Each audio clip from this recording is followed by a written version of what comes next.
Welcome to ITV. ముందుగా headlines చూద్దాం. మహిళా బిల్లును కాంగ్రెస్ అడ్డుకుందని డీకే అరుణ ఆరోపణ. మహిళల హక్కులను దెబ్బతీస్తోందన్న కాంగ్రెస్ పై విమర్శలు. బిల్లు వీగిపోవడంపై ఇండియా కూటమి సంబరాలపై ఆగ్రహం. మహిళా సాధికారకతకు కేంద్రం కట్టుబడి ఉందన్న అరుణ. దస్తగిరి హత్యపై జగన్ పై మంత్రి సవిత ఆరోపణలు. తాడేపల్లి ఆదేశాలతోనే హత్య జరిగిందన్న వ్యాఖ్య. రియల్ ఎస్టేట్ కోసం సొంత వారినే బలి అన్న ఆరోపణ. నిందితులను వదిలేది లేదన్న మంత్రి సవిత హెచ్చరిక.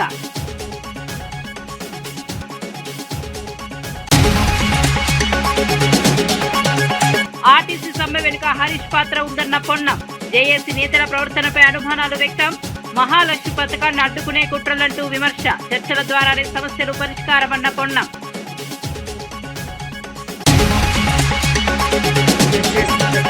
ఆర్టీసీ సమ్మె నిర్మించాలని మంత్రి సీతక్క విజ్ఞప్తి. చర్చల ద్వారా సమస్యలు పరిష్కరించాలన్న సీతక్క. 32లో 29 డిమాండ్లకు అనుకూలమన్న ప్రభుత్వం. కార్మికులు సహకరించాలని సీతక్క పిలుపు. సమస్య పరిష్కారం అవుతుంది. మీరు తీసుకొచ్చినటువంటి వార్త వివరాల్లోకి వెళ్తే, మహిళా రిజర్వేషన్ బిల్లుపై కాంగ్రెస్ మరియు దాని మిత్ర పక్షాల వైఖరిని ఎంపీ డీకే అరుణ తీవ్రంగా విమర్శించారు. మహిళలకు 33% రిజర్వేషన్ కల్పించాలన్న ప్రధాని మోదీ సంకల్పాన్ని ప్రతిపక్షాలు అడ్డుకున్నాయని అన్నారు. బిల్లు వీగిపోతే ఇండియా కూటమి సంబరాలు చేసుకోవడం సిగ్గుచేటని వ్యాఖ్యానించారు. తెలంగాణలో కాంగ్రెస్ ప్రభుత్వం మహిళలకు ఇచ్చిన హామీలను అమలు చేయలేదని విమర్శించారు. మహాలక్ష్మి పథకం కింద ఆర్థిక సాయం, స్కూటీల పంపిణీ ఏమైందని ప్రశ్నించారు. నియోజకవర్గాల పునర్విభజనతో తెలంగాణలో పార్లమెంటు స్థానాలు పెరిగే అవకాశం ఉందని తెలిపారు. అభివృద్ధి కార్యక్రమాలపై తప్పుడు ప్రచారం జరుగుతోందని, తాను అభివృద్ధికి వ్యతిరేకం కాదని స్పష్టం చేశారు. మహిళల సాధికారత కోసం కేంద్ర ప్రభుత్వం కట్టుబడి ఉందని పేర్కొన్నారు. రాజకీయాల కోసం ఉపయోగించుకుంటున్నారు తప్ప మహిళా రిజర్వేషన్లు మహిళలకు అందించాలని, మహిళలను కూడా ఈ యొక్క రాజకీయ చట్టసభలో భాగస్వామ్యం చేయాలనేటువంటి ఆలోచన కాంగ్రెస్ పార్టీ కానీ వాటి ఇండియా అలయన్స్ లో ఉన్నటువంటి మరి మిత్రపక్షాలకు కానీ నాడు ఏనాడు కూడా సమాజ్వాదీ పార్టీ ఆనాడు నుంచి ఫస్ట్ నుంచి కూడా అపోజ్ చేస్తుంది. మన అసదుద్దీన్ పై కూడా ఎప్పుడు అపోజ్ చేస్తాడు. ఇండి పక్షాలన్నీ కూడా మహిళా రిజర్వేషన్ బిల్లులో 29లో మహిళలను పెద్ద ఎత్తున పార్లమెంట్ లో రావడానికి పెట్టిన బిల్లును ఆమోదం తెలిపితే వాళ్ళకు వచ్చేటటువంటి నష్టం ఏందో చెప్పాల్సినటువంటి అవసరం ఉన్నది. కేవలం నరేంద్ర మోదీ గారికి క్రెడిట్ దక్కుతున్నది. నరేంద్ర మోదీ గారికి ఆ ప్రతిష్ట వస్తుంది. మహిళా రిజర్వేషన్ బిల్లును 2029 అమలు చేసే విధంగా ప్రధానమంత్రిగా నరేంద్ర మోదీ ఉన్నారు కాబట్టి వారికి కీర్తి వస్తుంది, ఖ్యాతి వస్తుంది. ఇన్ని సీట్లు పెంచినటువంటి ఖ్యాతి కూడా ఆయనకే దక్కుతుంది. కాబట్టి దీన్ని ఏ విధంగా అడ్డుకోవాలి అనేటటువంటి వారిని మోదీ గారి యొక్క వారికి వచ్చేటటువంటి ఆ పేరును అడ్డుకోవాలనేటటువంటి తాపత్రయంతోనే ఈ యొక్క బిల్లును, మహిళా రిజర్వేషన్ బిల్లు రాకూడదు. ఈ బిల్లు అమల్లోకి వస్తే వాళ్ళు భవిష్యత్తులో అధికారంలోకి రావడం కల్లాలనుకుంటున్నారో మరి ఏమో తెలియదు. ఎందుకు అంత పెద్ద ఎత్తున వాళ్ళకి అభద్రతా భావం ఉందో తెలియదు. కాళేశ్వరం ప్రాజెక్ట్ కేసులో హైకోర్టు ఇచ్చిన తీర్పుపై ఎంపీ చావల్ కిరణ్ కుమార్ రెడ్డి స్పందించారు. ఇది కేవలం సాంకేతిక అంశాలపై వచ్చిన స్టే మాత్రమేనని తెలిపారు.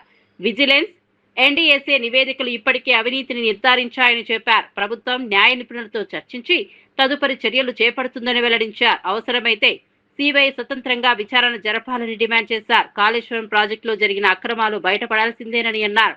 ప్రజల నమ్మకాన్ని నిలబెట్టేందుకు పారదర్శక విచారణ అవసరమని సూచించారు. ఈ కేసు రాజకీయంగా కాకుండా న్యాయపరంగా ముందుకు సాగాలని అభిప్రాయం వ్యక్తం చేశారు. ఏం చర్యలు తీసుకుంటుందో ఫర్దర్ అనేది తెలియజేస్తారు. కాకపోతే ఈరోజు ఆ తీర్పులో ఉన్నటువంటి ముఖ్య అంశాలు ఏదైతే మనకు తెలిసిన ఆ ముఖ్య అంశాలు ఏంటంటే, పీసీ ఘోష్ గారు కమిషన్ ఇచ్చినటువంటి రిపోర్ట్లో ఏదైతే ప్రొసీజరల్ ల్యాప్సెస్ ఉన్నాయి అనేదంటే ప్రాథమిక ఎంక్వైరీలో నోటీసులు ఇవ్వడం కానీ, అందరినీ కన్సిడర్ చేయడం కానీ, అందరికీ ప్రాధాన్యత వాళ్ళతోటి మాట్లాడలేదనే ఒక అంశంలో ఆ రిపోర్టుకు సంబంధించి ఇమీడియట్గా ఏ చర్యలు తీసుకోవద్దని చెప్పినట్టుగా తేటతెల్లమైంది.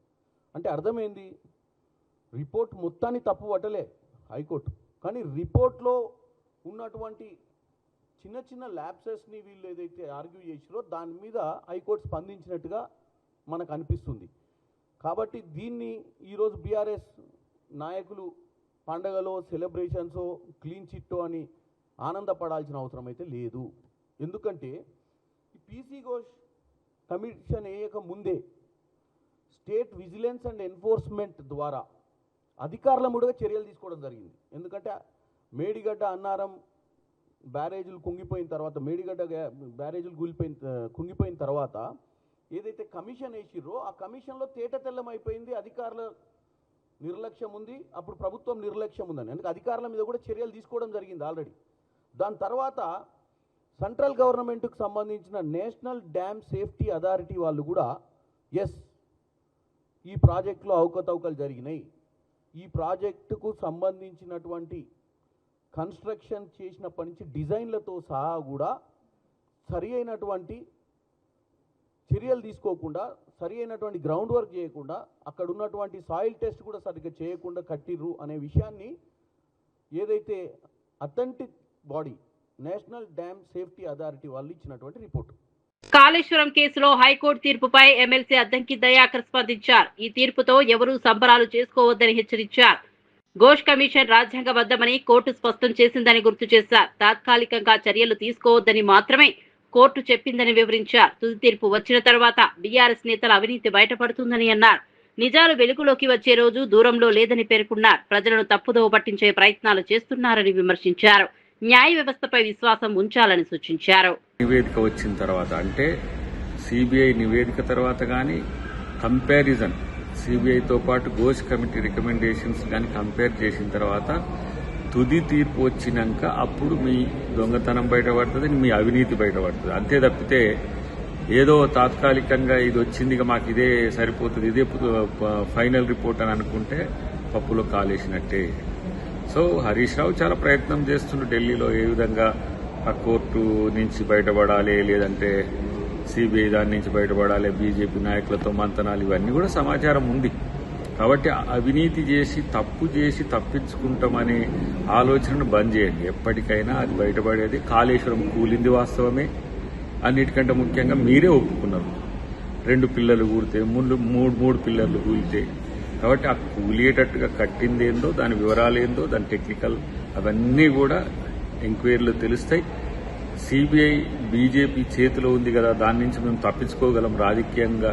వాళ్ళతో కలిసిపోతే వాషింగ్ పౌడర్ నిర్మా లెక్క కేసీఆర్ చెప్పినట్టు బీజేపీతో కలిసిపోతే తప్పులన్నీ క్లీన్ అవుతాయి అనే ఒక సూత్రాన్ని మీరు అనుసరించాలనుకున్నా డెఫినెట్గా అక్కడ చేసిన తప్పు ఎప్పటికైనా బయటపడేదే, దానికి శిక్ష పడేదే అని చెప్పి తెలియజేస్తుంది.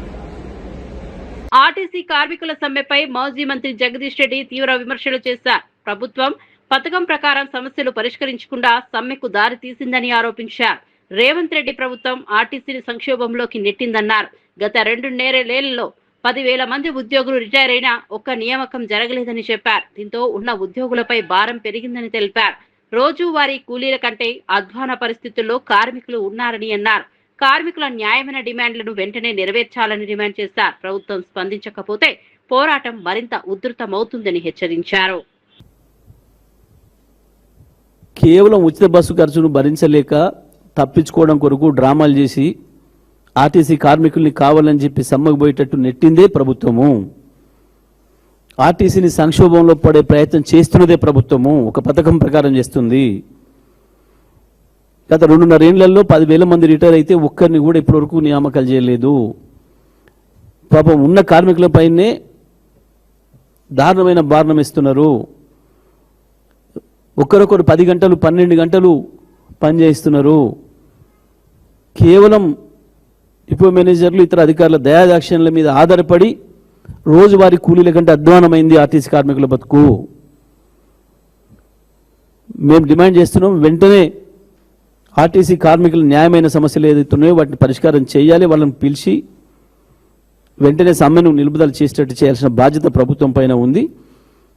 కానీ ప్రభుత్వమే పథకం ప్రకారం ఆర్టీసీ కార్మికుల్ని సమ్మెలోకి నెట్టింది. ఇది స్పష్టంగా కనబడుతుంది. దాన్ని ప్రైవేటీకరించడం కొరకు చేసే కుట్రలో భాగంగానే ఈ రకంగా చేస్తుంది. ఆర్టీసీ సమ్మె వెనుక మాజీ మంత్రి హరీష్ రావు పాత్ర ఉందని రవాణా శాఖ మంత్రి పొన్నం ప్రభాకర్ ఆరోపించారు.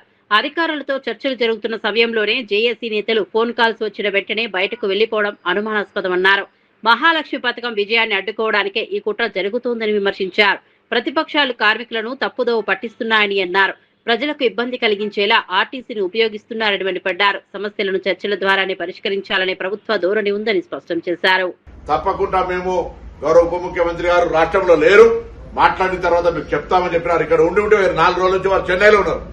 మాట్లాడతామని చెప్పిన తర్వాత కూడా బయటికి వెళ్లి మళ్లీ వచ్చి ఏం మాట చెప్పకుండానే మేము మాట్లాడుకున్నామని చెప్పి వెళ్లిపోయి వాళ్ళు సమ్మెకు సంబంధించిన 9 గంటల 5 నిమిషాలకు వాళ్ళు ప్రెస్ కు లీక్ చేయడం జరిగింది. కాబట్టి నేనేమంటా ఉన్నా, వాళ్ళకి సంబంధించి గుర్తింపు సంఘాలకు సంబంధించో లేదా కార్మిక సంఘాల మధ్యలో ఇంటర్నల్ ఆతృత ఉండొచ్చు. మేము మా సంఘానికి సంబంధించిన పేరు రావాలనే పేరు మీద ఆర్టీసీ సమ్మె ప్రయోగం పేరు మీద జరగవద్దు దయచేసి కోరుతున్నా. మరొకసారి ఏదైతే పనిభారం అంటా ఉన్నారో, ఏదైతే ఆర్టీసీ కార్మికులకు సంబంధించినటువంటి కొంత వేధింపు కింద అధికార యంత్రాంగం ద్వారా జరుగుతుందంటున్నారో అటువంటి అన్నింటినీ అవసరమైతే డిపో వారీగా సమీక్ష చేసి అక్కడ స్థానిక శాసనసభ్యుడిని, జిల్లా కలెక్టర్, ఎస్పీని కూర్చోబెట్టి అటువంటి పని ఒత్తిడి ఉంటే దాన్ని పరిష్కారం చేయడానికి మేము సిద్దము. మళ్లీ చెప్తా ఉన్నాం, ఉద్యోగులను ఏదో వేధించాలనే ఆలోచన మాకు లేనే లేదు. వాళ్ళ సంక్షేమం కొరకు ముందు నుంచి చూడాలని మంత్రి అయినప్పుడు చెప్తున్నా. మేము కూడా కింది స్థాయి నుంచి వచ్చినాం. కార్మికులకు సంబంధించిన ఆర్టీసీ సంస్థ యొక్క పని విధానాలు, అందులో పనిచేసేటువంటి కుటుంబాలు అనేకమైనటువంటివి నాకు సన్నిహితంగా ఉన్నటువంటి నా నియోజకవర్గం కావచ్చు, రాష్ట్రం కావచ్చు, 20-30 సంవత్సరాల ప్రజా జీవితం లోపల వాళ్ళతో అనేక సందర్భాలు ఇంటరాక్ట్ అయినాం. కాబట్టి ఎటువంటి 1% కూడా కక్ష సాధింపు గాని వేధింపు ఆలోచన లేనటువంటి ప్రభుత్వంగా నేను తప్పకుండా ఈ ప్రభుత్వాన్ని అప్రిషియేట్ చేస్తా. నా ముఖ్యమంత్రి గారు గాని ఉప ముఖ్యమంత్రి గారు గాని లేదు. ఇందులో స్పష్టంగా మాకు కనిపించేది ఒకటే, మొన్న జగిత్యాల్లో గౌరవ మాజీ ముఖ్యమంత్రి గారు మాట్లాడినటువంటి ఆలోచన మేరకు ఆ పార్టీ నాయకత్వం, హరీష్ రావు గారు మాజీ అధ్యక్షుడిగా ఇటువంటి ఒక కాళేశ్వరం కేసులో హైకోర్టు ఎవరికి క్లీన్ చిట్ ఇవ్వలేదని ఎమ్మెల్సీ బల్మూరి వెంకట్ తెలిపారు. కోర్టు కేవలం సాంకేతిక అంశాలపై మాత్రమే వ్యాఖ్యానించిందన్నారు. నిబంధనల ప్రకారమే సీబీఐకి దర్యాప్తు అప్పగించామని వివరించారు. కేంద్ర సంస్థలు కూడా అవినీతిని నిర్ధారించాయని చెప్పారు. బీఆర్ఎస్ నేతలు ఢిల్లీ వెళ్లి తప్పించుకోవాలని చూస్తున్నారని ఆరోపించారు. దర్యాప్తు పూర్తయ్యాక బాధ్యులపై కఠిన చర్యలు తీసుకుంటామని హెచ్చరించారు. ప్రజలకు న్యాయం జరిగేలా ప్రభుత్వం కట్టుబడి ఉందని పేర్కొన్నారు. అర్థమైతది. దీనిపైన విజిలెన్స్ కమిషన్ ఏర్పాటు చేసినప్పుడు విజిలెన్స్ కమిషన్ కూడా చాలా స్పష్టంగా ఏదైతే అవకతవకలు జరిగినాయి, ఏదైతే తప్పుడు ప్రదేశంలో నిర్మాణాలు జరిగినాయి, నిర్మాణ లోపాలు ఉన్నాయని చెప్పి నివేదిక ఇవ్వడం జరిగింది. దాని తర్వాత దీనిపైన డ్యామ్ సేఫ్టీ అథారిటీ కూడా సరైన స్థలంలో కట్టలేదు, దీంట్లో తప్పులు జరిగినాయని చెప్పి డ్యామ్ సేఫ్టీ అథారిటీ కూడా చాలా స్పష్టంగా రిపోర్ట్ ఇవ్వడం జరిగింది. దాని తర్వాత దీనిపైన జ్యుడిషియల్ పీసీ ఘోష్ కమిషన్ ఏర్పాటు చేసిన తర్వాత పీసీ ఘోష్ కమిషన్ కూడా పూర్తి స్థాయిలో నివేదికను కూడా సమర్పించడం జరిగింది. సమర్పించిన తర్వాత దీన్ని పూర్తి స్థాయిలో ఈ 3 నివేదికలని అసెంబ్లీలో పెట్టి దీనిపైన చర్చ కూడా జరపడం జరిగింది. చర్చ జరిపిన తర్వాత పదే దీన్ని సిబిఐకి అప్పచెప్పాలంటే పూర్తి స్థాయిలో ప్రభుత్వం ప్రొసీజర్ ప్రకారంగా జియో తీసి దీన్ని సిబిఐ కూడా విచారణకి అప్పచెప్పడం జరిగింది. ఈ రోజు హైకోర్టు ఇచ్చిన తీర్పు తాత్కాలికంగా ఓన్లీ టెక్నికల్ గ్రౌండ్స్ ఏదైతే జ్యుడిషియల్ కమిషన్ సంబంధించిన టెక్నికల్ గ్రౌండ్స్ ని పరిశీలన గురించి మటుకి హైకోర్టు మాట్లాడింది తప్ప ఎక్కడ కూడా ఎవరికి కూడా దీంట్లో క్లీన్ చిట్ ఇవ్వలేదు. క్లీన్ చిట్ రాకముందే నిన్న భయానికి ఢిల్లీకి వెళ్లి ఢిల్లీ పెద్దలు కొంతమంది బీజేపీ నాయకులతో లోపాయిక ఒప్పందాలు చేసుకుని ఏది కాకముందే జరిగిపోయినాము, బయటపడ్డామని చెప్పి హైకోర్టు తీర్పు కూడా సిబిఐ యొక్క విచారణకి ఎటువంటి అడ్డంకి కూడా లేదు. ఏమీ జరగకముందే హరీష్ రావు బీఆర్ఎస్ పార్టీ నాయకులు భుజాలు గుద్దుకుంటున్నారో తప్పనిసరిగా మీరేదైతే సత్యం ధర్మం గురించి మాట్లాడుతున్నారో తప్పనిసరిగా కాళేశ్వరం అవకతవకలలో సత్యం ధర్మం గెలుస్తుంది. తప్పు చేసిన మీకు తప్పనిసరిగా శిక్ష పడుతుంది. ఆర్టీసీ కార్మికుల సమ్మెకు బీఆర్ఎస్ పార్టీ పూర్తి మద్దతు ప్రకటించింది. మాజీ మంత్రి హరీష్ రావు మాట్లాడుతూ గత కేసీఆర్ ప్రభుత్వం ఆర్టీసీ కార్మికులను ప్రభుత్వ ఉద్యోగులుగా గుర్తించిందని గుర్తు చేశారు. కాంగ్రెస్ ప్రభుత్వం ఎన్నికల హామీలను అమలు చేయలేకపోయిందని విమర్శించారు. మహాలక్ష్మి పథకం కింద ఆర్టీసీకి భారీ బకాయిలు ఉన్నాయని తెలిపారు. దీంతో ఉద్యోగులకు డిఏలు, రిటైర్మెంట్ ప్రయోజనాలు ఇవ్వలేకపోతున్నారని తెలిపారు. కార్మికుల న్యాయమైన డిమాండ్లను వెంటనే పరిష్కరించాలని డిమాండ్ చేశారు. ప్రభుత్వం చర్చలకు రావాలని, సమస్యలకు తక్షణ పరిష్కారం చూపాలని కోరారు. చర్చలకు పిలవకుండా ప్రభుత్వం యొక్క మొండి వైఖరి విడనాడాలని, మీరు ఆ రోజు కాంగ్రెస్ పార్టీ మేనిఫెస్టోలో చెప్పింది అమలు చేయమని కార్మికులు అడుగుతున్నారు. కొత్త విషయాలు అడుగుతలేరు. మీరు ఎన్నికల ముందు ఆర్టీసీ కార్మికులకు ఇచ్చిన హామీలు అమలు చేయమంటున్నారు. అది కూడా వాళ్ళు రాగానే అడగలేదు కదా. 2.5 సంవత్సరాలు ఒప్పుకోబెట్టారు. 2.5 సంవత్సరాల నుంచి ఎందుకు హామీలు అమలు చేయలేదు అని అడుగుతా ఉన్నారు. ఇంకోటి, మహాలక్ష్మి పథకం పెట్టినారు, కానీ ఆర్టీసీకి ఇవ్వాల్సిన డబ్బులు ఇస్తలేరు కదా. 3,000 కోట్ల రూపాయలు ఆర్టీసీకి రాష్ట్ర ప్రభుత్వం బకాయి పడ్డది. దాంతో ఆర్టీసీ ఉద్యోగులకు ఆర్టీసీ యాజమాన్యం వాళ్ళ బకాయిలు ఇవ్వలేకపోతుంది, డిఏలు ఇవ్వలేకపోతా ఉంది, రిటైర్మెంట్ బెనిఫిట్స్ ఇవ్వలేకపోతా ఉంది. మహాలక్ష్మి మీద ఊదరగొట్టుకునే మీరు మరి ఆర్టీసీ కార్మికుల కష్టమే కదా, ఎంతో కష్టపడి వాళ్ళు సేవలు అందిస్తా ఉన్నారు. వారికి ఆర్టీసీకి ఎందుకు మీరు చెల్లించడం లేదు? బడ్జెట్ లో పెట్టున్నారు కానీ నిధులు విడుదల చేయడం లేదు. ఆనాడు బీఆర్ఎస్ ప్రభుత్వం మహాలక్ష్మి లేకపోయినా రాష్ట్ర ప్రభుత్వం నుంచి సంవత్సరానికి 1,500 కోట్ల గ్రాంట్ ఇచ్చాం. మీరు గ్రాంట్ బంద్ చేసిండ్రు, కనీసం మహాలక్ష్మి పైసలు కూడా ఇవ్వడం లేదు. తక్షణమే మహాలక్ష్మి డబ్బులు ఆర్టీసీకి విడుదల చేయాలని కార్మికులతో చర్చ జరిపి కార్మికుల యొక్క న్యాయబద్ధమైన కోరికల్ని తీర్చాలని చెప్పి ప్రభుత్వానికి డిమాండ్ చేస్తారు. కడపలో దస్తగిరి హత్య కేసుపై మంత్రి సవిత తీవ్ర ఆరోపణలు చేశారు. ఈ హత్య వెనుక తాడేపల్లి ప్యాలెస్ ఆదేశాలు ఉన్నాయని పేర్కొన్నారు. అధికారంలో ఉన్నప్పుడు మాత్రమే కాదు, అధికారం కోల్పోయిన తర్వాత కూడా జగన్ నేరపూరిత రాజకీయాలను కొనసాగిస్తున్నారని విమర్శించారు. 100 కోట్ల రియల్ ఎస్టేట్ వ్యవహారాల కోసం సొంత వారినే బలి తీసుకున్నారని ఆరోపించారు. వివేక హత్య, ఇతర కేసుల తరహాలోని ఘటన కూడా జరిగిందని అన్నారు. నిందితులను వదిలే ప్రసక్తే లేదని, చట్టం తన పని తాను తీసుకుంటుందని స్పష్టం చేశారు. రాష్ట్రంలో శాంతి భద్రతలను భంగం చేసే చర్యలను ప్రభుత్వం సహించదని హెచ్చరించారు.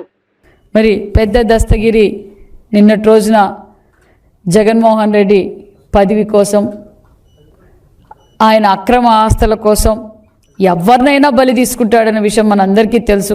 గతంలో తండ్రి శవం పెట్టుకొని శవ రాజకీయాల కుర్చీ కోసం సంతకాలు పెట్టించుకున్న వ్యక్తి, మరి ఎలక్షన్లో తాను ముఖ్యమంత్రి కావాలి, ఇంకత్యంతరం లేదు అని చెప్పి సొంత బాబాయిని గొడ్డలతో రపర్రపా నరకటం, మరి ఆ గొడ్డలి పోటుని గుండుపోటుగా చిత్రీకరించటం, అదేవిధంగా మరి మన డ్రైవర్ సుబ్రహ్మణ్యం ఎమ్మెల్సీ డ్రైవర్ ఒక దళిత బిడ్డని ఏ విధంగా డోర్ డెలివరీ చేశాడో చూసాం.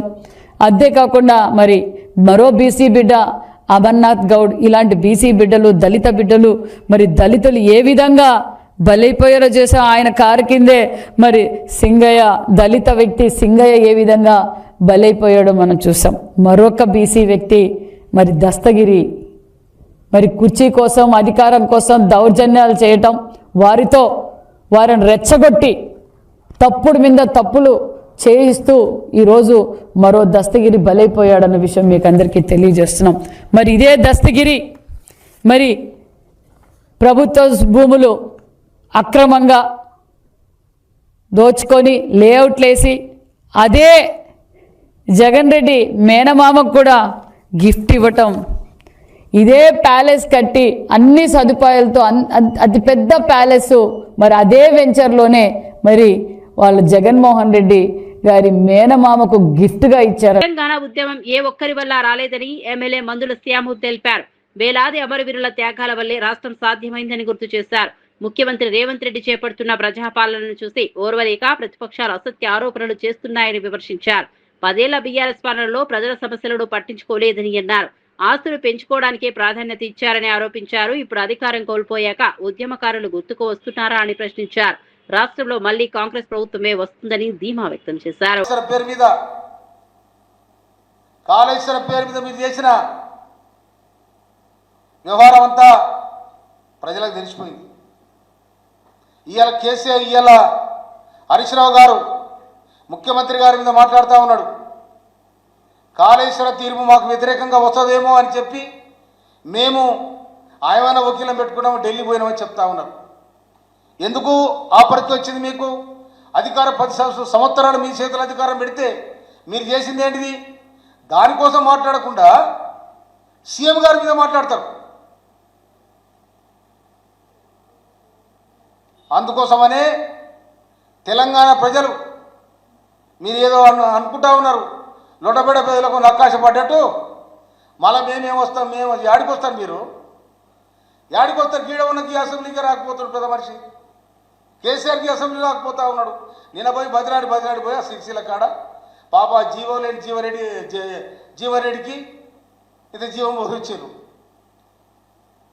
కానీ హరీష్ రావు గారు మాట్లాడే విధానం, ఆర్టీసీ సమ్మె మీ పీరియడ్ల కార్మికులు సమ్మె చేస్తే 34 మంది చచ్చిపోయారు మీ కారణంగా.